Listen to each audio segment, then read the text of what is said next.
Welcome to Shake Out Your Sleeves and Go. Support for discovering deep joy through the subtle profundity of the Zen way.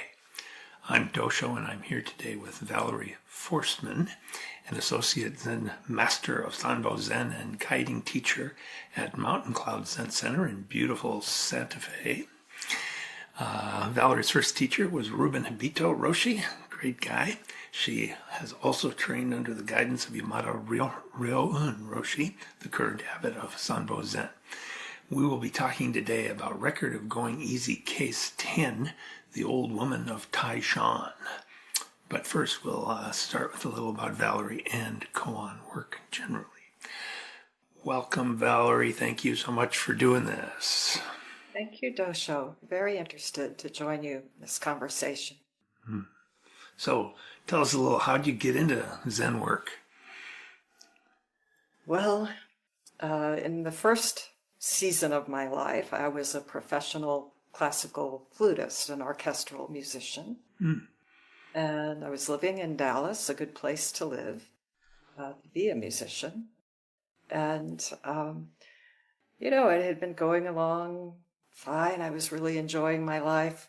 And I came to a time when I had an audition for a position that I was particularly longing to win. I had won a regional audition, played the position for a year, really felt like I was thriving in it. And so I went into training. I had 3 months to prepare this audition. And as the time went on, I found myself waking up in the night, sort of being revisited by past, disappointments, what we might think failures. And during the day, I was practicing so that I could play a certain way at a future time. And I noticed that the past and the future began to sort of slide apart like tectonic plates. And where the present moment would be was just this chasm. And I was losing my love for playing. So the week before this audition, I played with the Dallas Symphony, as I often did. And a good friend asked how I was, and I said, something needs to change. And I said a little bit about this struggle that I was experiencing, and he said, I have just the thing. Come and sit. And so that audition was on the weekend. Monday evening, I'm at this Zen center that I did not know existed, not far away, the Maria Kannan Zen Center, and Ruben Hibito Roshi was the guiding teacher. And I had the intro class, and then we sat 25 minutes with the Sangha, went back Wednesday for the second intro class, again sitting, and it just felt like I had found home. I had read sort of the popular books on Zen, but never actually had a practice. And I remember those early days, I just, sitting, we would sit 3 rounds facing the wall with walking and maybe a little talk afterward, and I would, monkey mind that experience of just swinging from branch to branch and almost dizzying, so that in 3 sits I might in the beginning have had just a moment of stillness here and there. And still I would walk downstairs out of this old church where we were sitting, get in my car, start driving home, and things seemed a little brighter and a little more immediate. And so I was really, really easily given to the practice and continued. That was 1994. Wow. The torrent of involuntary thoughts, as we say in these parts. Yeah. In your interview recently with the Mountain Cloud in their newsletter, which is a wonderful interview, by the way, and I'll post it for viewers in case they'd like to click over there and read.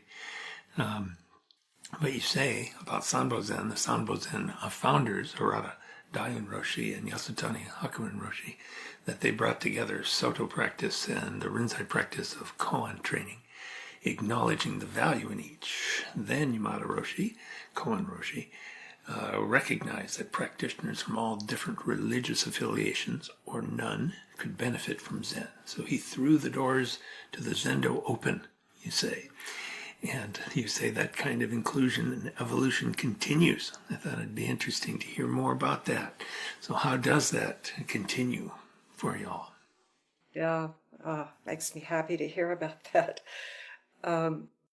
Yeah, maybe in terms of practice, we continue to have what I would call a wide tent in Sambo Zen, and we certainly see this at Mountain Cloud.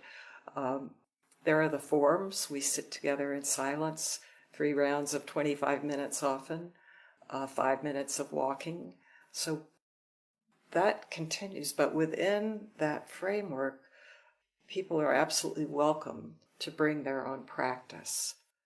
Some people are, doing what I think is the most challenging kind of zazen, which is just sitting, this shikantaza, coming from the Soto tradition. Some students are really drawn to koan study, and so they have every opportunity to do that if that's their path. And others come already with, insight meditation or some kind of mindfulness, and we welcome people to do whatever their practice is, and to then begin to explore others if they'd like to. More than that, how is it evolving, this inclusion? We have a stewardship committee at Mountain Cloud, and they're really looking into how to bring welcome to people, how to help people find us. So we do the usual ways of trying to reach out to the community and let people know we're here. But when they come, there's someone there to greet them. There's a weekly intro class. We host 11 sits a week, and those are all hybrid.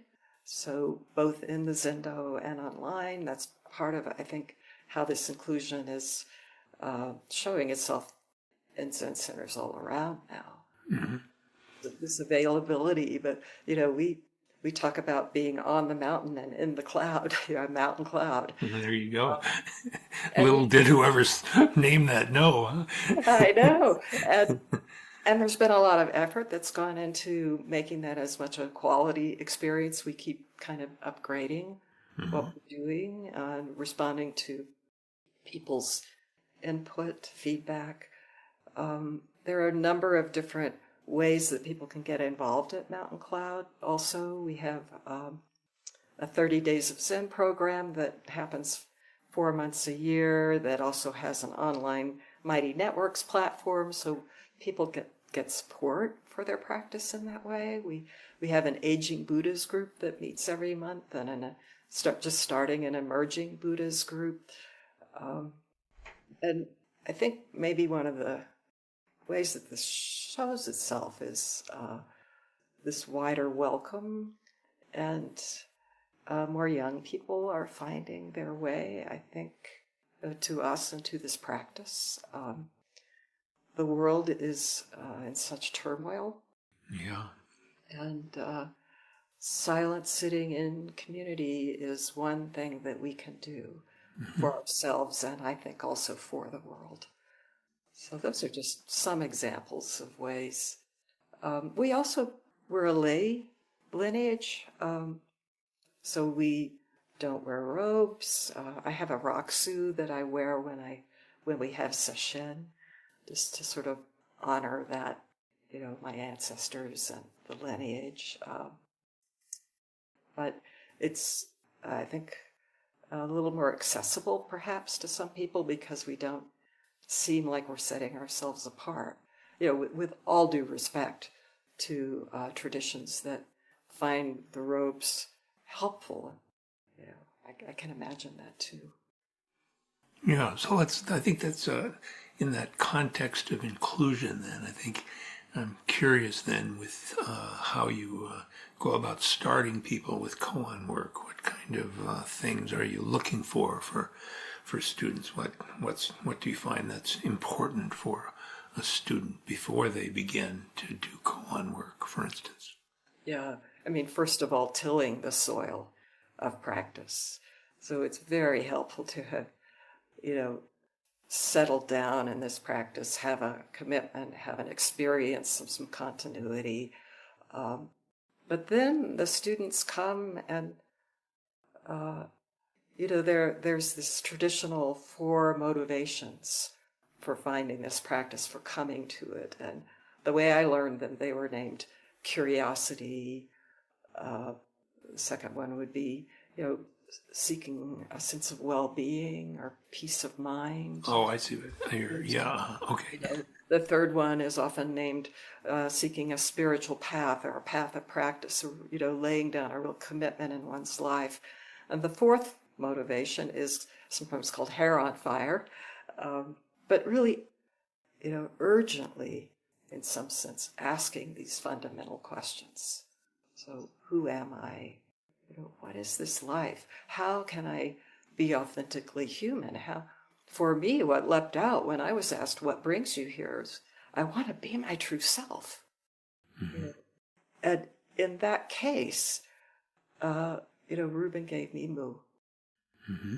And what a gift. And I was ready to receive it, even though I didn't know much about it.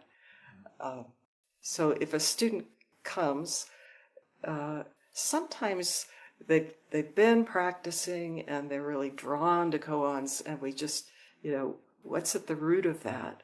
And if it's anything about this sort of fundamental reality that I want to explore, discover, pursue, then Mu is generally where we begin. Mm-hmm. And there's Chasm of now, you said, in yes. your own personal life. Yeah, a great place to begin. Mu. Yeah. Just a word. There is just the very simple formal giving of the koan. So every time I do that with a student, it's now this is yours. Mm. And I feel that almost like a transmission going on in the sense of this shared world from the beginning. Do you do shoken with students? Shoken is, for listeners, seeing together. It's usually in some lineages, a form of just an acknowledgement of the student-teacher relationship, that the student is there to learn. Mm-hmm. I do it in the sense of a student formally asking me to be their teacher. Mm-hmm. And if we're together, we might, in the Doksan room, do side-by-side bows. And I've done that.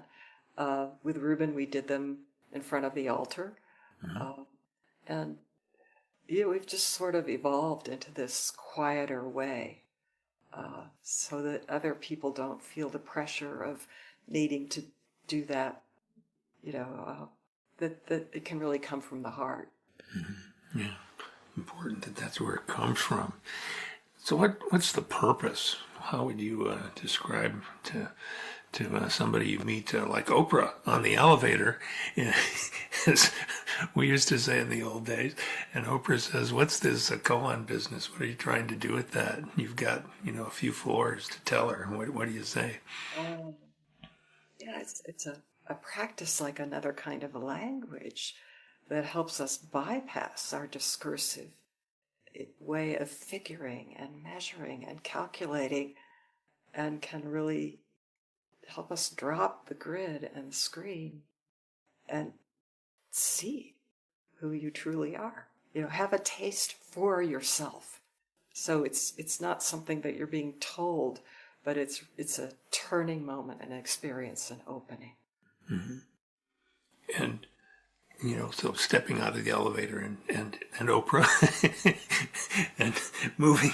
I'm wondering also about Zazen, and as I've been talking with folks, it's been one of the things that's interesting for me to learn about how the different teachers in different lineages see the relationship between Zazen and koan work, Mm-hmm. So like, even in just the most simplest terms, like the length of Zazen and the amount of time somebody is doing Zazen before giving a koan, etc. Do you find anything there helpful? Well, I think Zazen can stand alone, sort of this sitting, this willingness to sit in silence in a balanced way, however one finds that posture, and do nothing, you know. What a subversive act. So, this is really the root and the wellspring, and into that soil for those for whom it seems fitting, you can drop the seed of koan training, this path.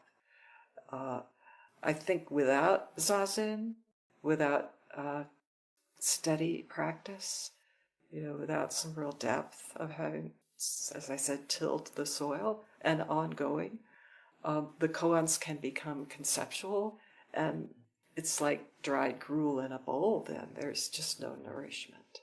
Right, and also, there's without a lot of zazen. Well, here's what I'm trying to say.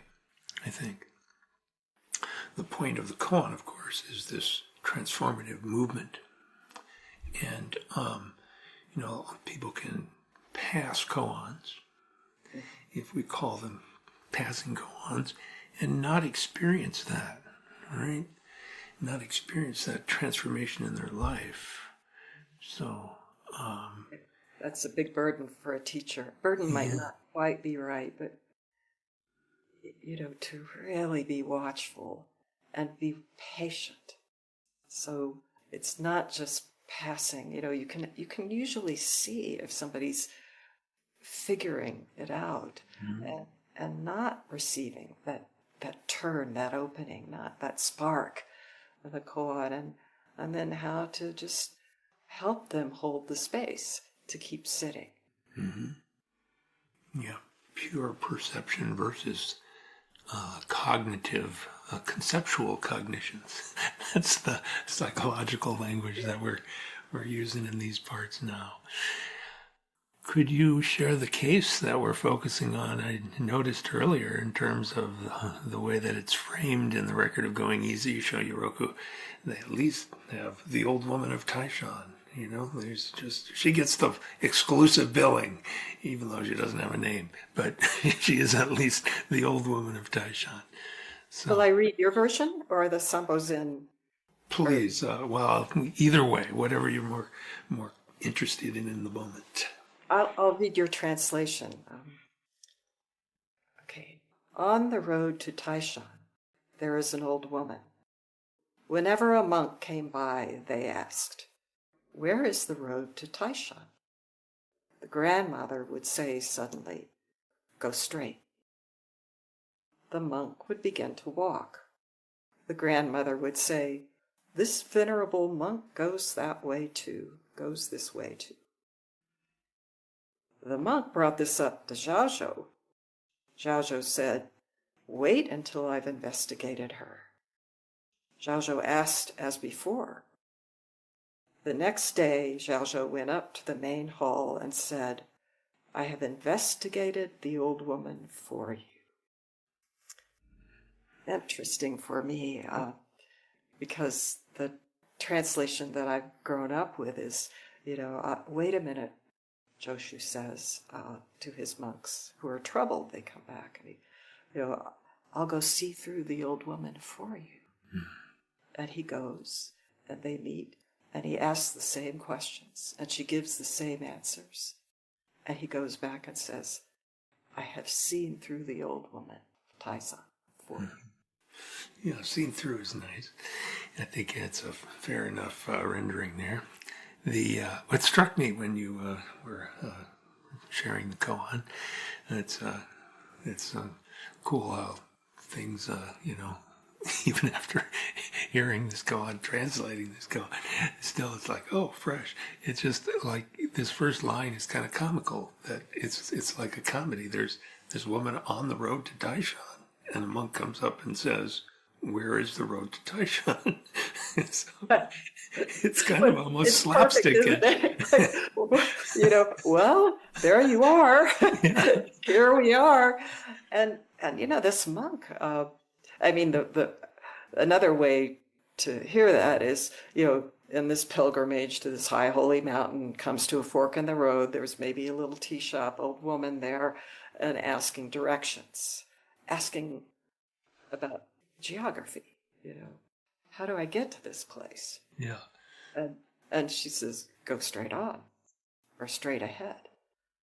And, just to appreciate that the monk is asking directions and she's pointing to the fact. Mm-hmm. And then, they don't hear that. They don't get that. So they walk off, and then just before they're out of earshot, oh, that good honest monk, or however, it goes off that way too. That one. So sowing this doubt, wait a minute, what did I do? I'm just following directions. And unsettled enough. I mean, this is a strong teaching, right? When so many of the koans have this way of seeding doubt. Mm-hmm. And they go back. They're troubled enough. They go back to Joshu and say, what's going on? We don't know what we're doing wrong. What is it with this woman? And he helps them out so much,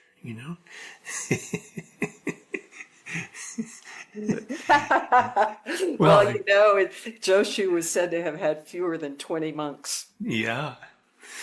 Yeah. No inclusion there. Well, no. What a master. Yeah. Remarkable. But, when you contacted me and mentioned this koan, I was particularly intrigued because it's thought to be a very difficult case. Mm-hmm. And, Hakuin said that about it, and other masters have pointed to it, and it's framed differently in the Mumonkan Mm-hmm. and in the Shoyoroku. So I mean, when I've been in our teacher training, that we do in Sambo Zen with the Mumonkan version recently, actually, and it came, what sort of came up there was a very senior person said, this koan is about discernment. Like, we should be weighing, Joshu's level of clarity and weighing the woman's, kind of this measure where really he's going there to test her in a sense, to see how deep her eye is. Mm-hmm. And so I've heard things like, in that context with the Mumonkan, if the old woman, if she was really clear, she would have recognized Joshu and done, deep bow. She wouldn't have just treated him the same. And I'm not at ease with that. Yeah. How do we know that she did not? Yeah. And Projective test there, I think. Yeah. Is it really about something? Whereas, that's a little more conceptual. Mm-hmm. Is there really a turning moment here? Mm-hmm. In the Shoyoroku version, the instruction in the verse, it's more unsettling. Joshu is kind of being criticized a little here. I think there's more of a sense that there's a true meeting here. At least this is my take on it, and I just feel that, like when he says, "I have seen through her for you." Mm-hmm. We might ask the student, What did he see? Yeah. Can he see through for you? Can you let him see through for you? And what about the old woman seeing through him? Mm-hmm. You know, I mean, it's just, it comes more alive. It's, you know. The mutuality, I think, is where the energy is for me in the koan, and the subtlety of it, you know, and I like the Shoyoroku version. I mean, you know, some of the koans, as you know, are character for character exactly the same in different collections. This one isn't, especially the framing of it is a little different. And I think that's probably intentional, although they were probably doing it by memory. But, you know, there's these koans, these subtle koans, are so wonderful because to be with them without making shit up, as I like to say, is, you know, zazen. Yeah. Yeah. Just to sit, you know, sort of at the fulcrum point of that meeting or the opening. And there is, you know, also, as you were suggesting too, there is the old woman tea seller, probably, right? It doesn't say that in this version, but, you know, another version, she's selling tea by the road. And at least, you know, she has some practice credentials in the commentary here that she studied with a different teacher, Wuzhou, and, you know, etc. Penetrated Manchushri's, you know, 3-3. 3-3, that's right. Yeah. That is important, isn't it? Yes. Yes. And that's actually seldom done in the koans, where there is a woman that appears. She's often not credentialed in that way. You know, we don't know her name still, which is one thing, which is telling. But we have a tea seller and a master, even if he's a master of a small group of students. He has a famous teacher in Nanchuan who is like a living Buddha. And, you know, here we are still talking about Chop Chop. So one of the great lights of Zen and, you know, an outcast, right? What does that have to do with the koan here? Yeah. An outcast. Oh, this wise old woman who appears to be an outcast, but actually has this deep training, actually has, you know, has a master say she's penetrated this. So I mean, I do at Mountain Cloud a series where I'm taking up women mentors because of how lost they are to us, how unnamed, and yet I just feel she's alive. She looms, and she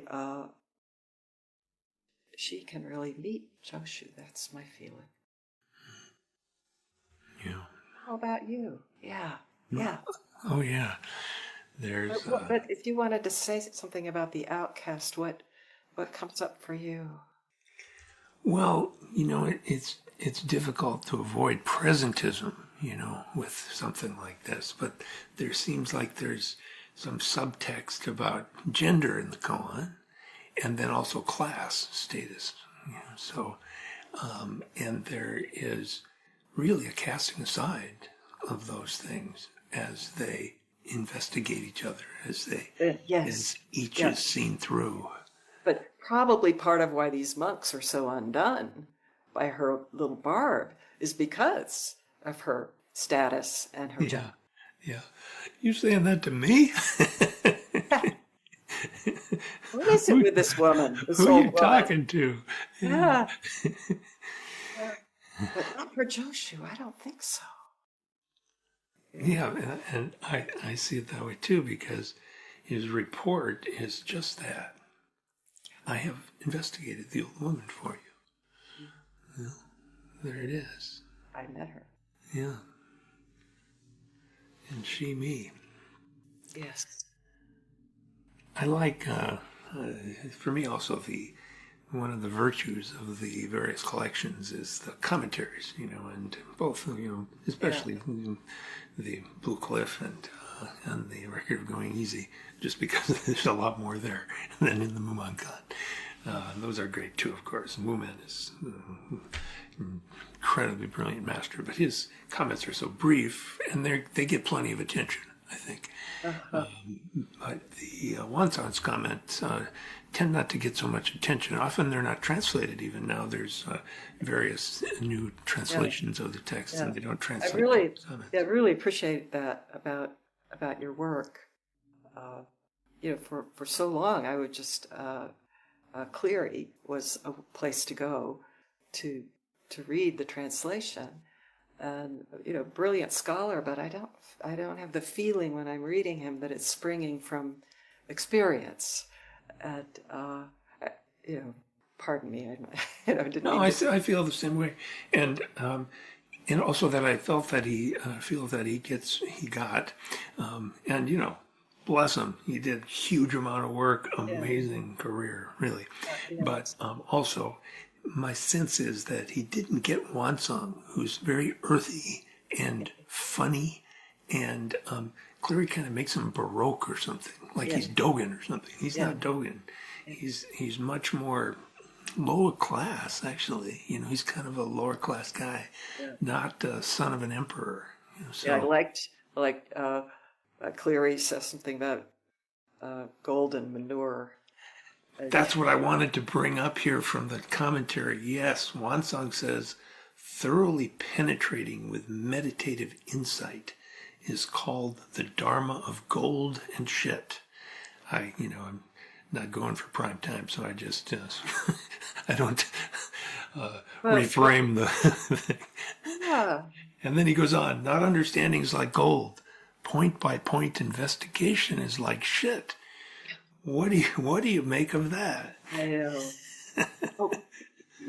I've been turning that over a little bit, and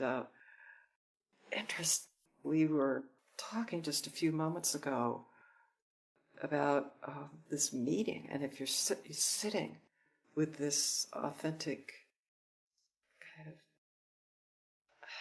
of, I was just sensing Joshu, Jiao Cho, and the old woman, and sitting with that, and this space opened up of not knowing, just really, and of no speck, and no purchase from which to judge, no grid, it just,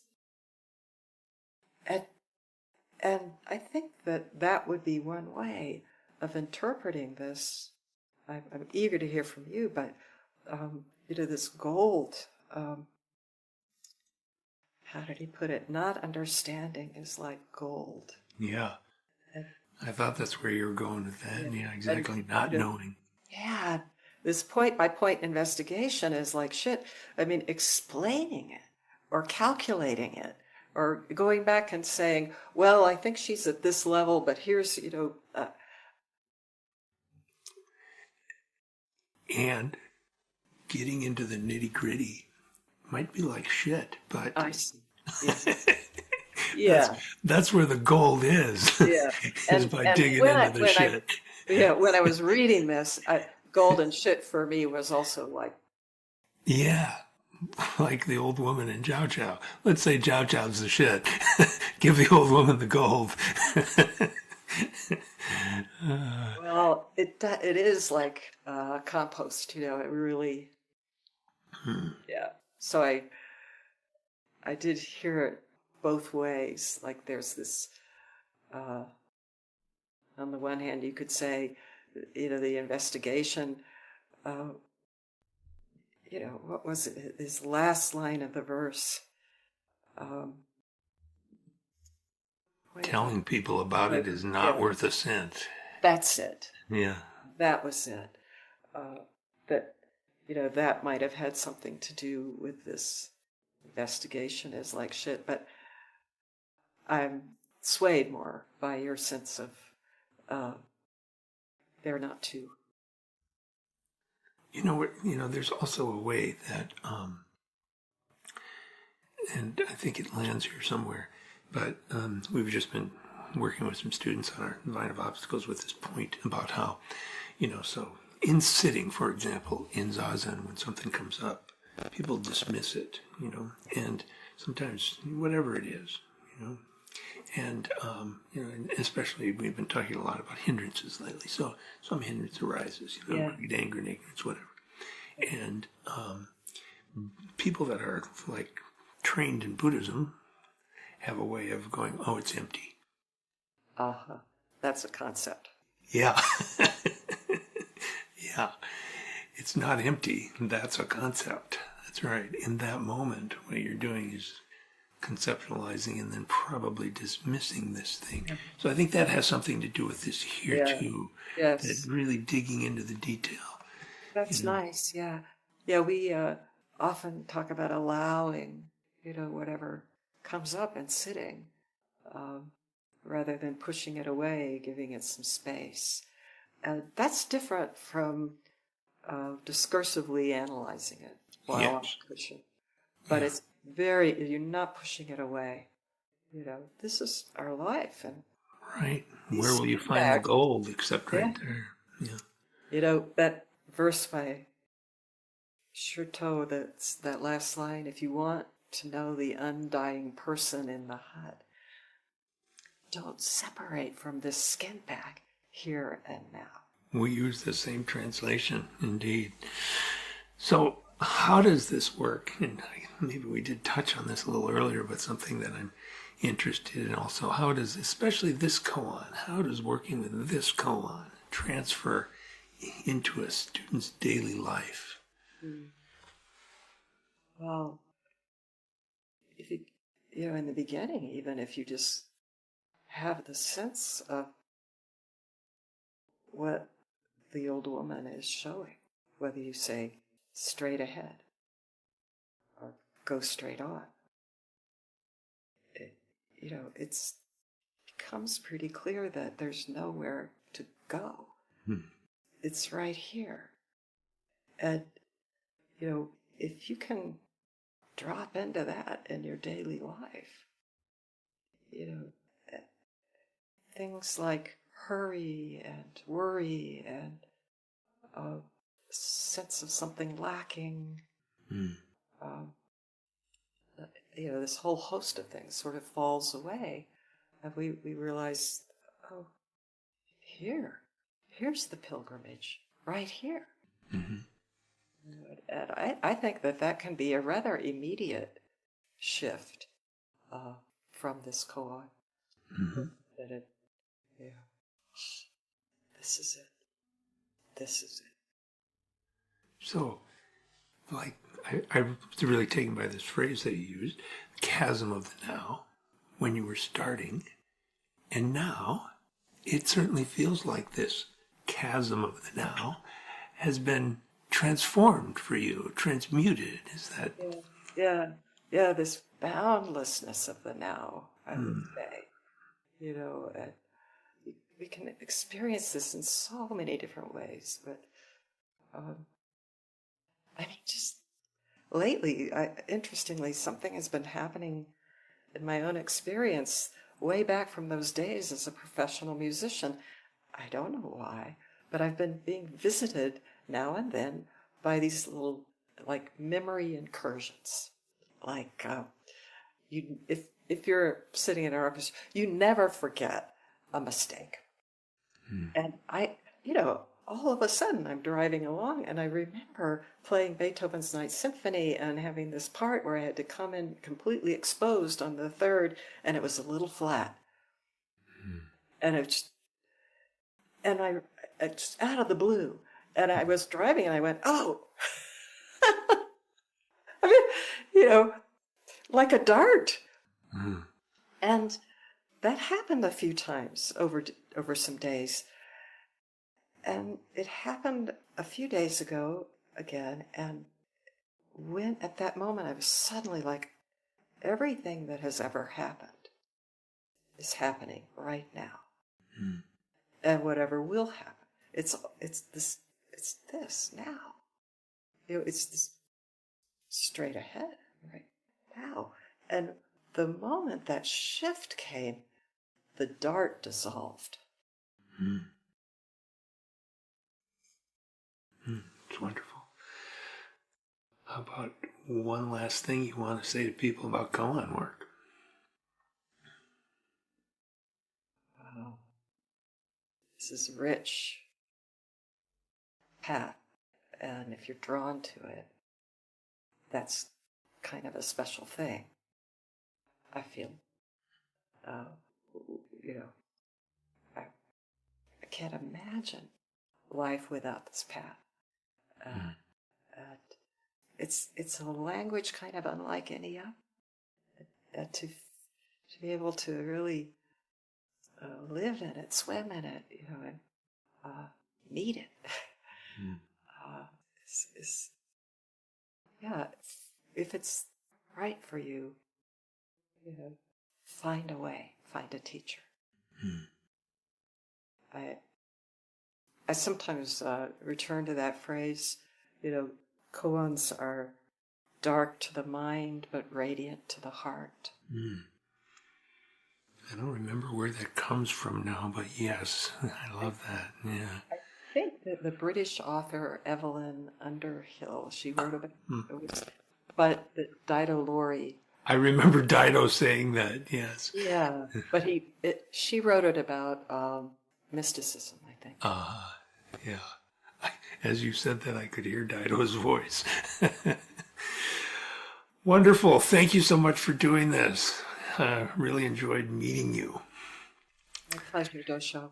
Really. Seeing and being seen through today.